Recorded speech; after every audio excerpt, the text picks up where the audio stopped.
know for me it was more just kind of a natural progression. I was in the service, I was in the military for 8 years, and living that service lifestyle is kind of something that you get used to and you almost crave it, you know what I mean?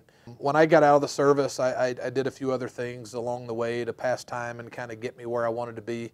I was raised in Texas. I went back there after I got out of the military, but I knew I wanted to end up in Colorado.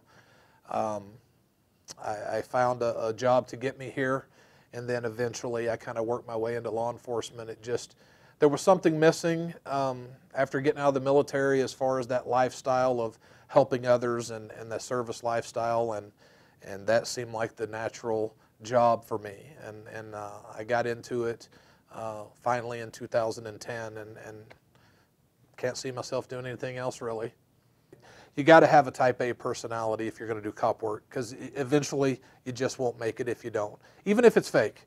You know, you might not be type A with your wife or with your kids or whatever, but when you put on the uniform, you got to flip that switch because you got to be that guy.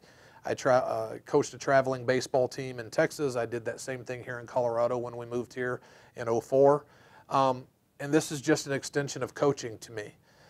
Yes, you're teaching and it's a little bit different, but at the end of the day, it's the same thing. I'm coaching these guys that are interested in getting into this line of work and giving them a little bit of the knowledge that I've acquired over the years, which I think is what all the instructors are doing. You know, I know I was told when I came through this program back in 2012 or 13, whenever it was, you know, you go through this intense 4-month program and that's your world, man. I mean, your wife and kids, they're the back burner because this is your focus, right? And you get through it and you graduate and you've got this accomplished feeling, right? And then you go to day one on the job and they're like, yeah, you learned just enough to like get started on day one. Forget all that stuff because now the real work begins, you know? And I don't know that I necessarily agree with that 100%, but I do in this sense. You learn this stuff and it's just enough to get you started with an agency. And then you go through your training programs, your FTO program, and it's 6 months or 4 months, depending on the agency.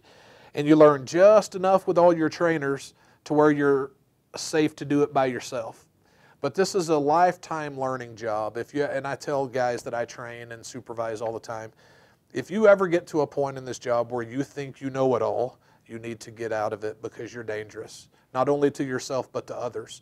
So that was kind of a long answer to say I enjoy teaching, I enjoy coaching, and if I can say something to these guys that will stick with them and they'll remember down the road, then I think I've been successful.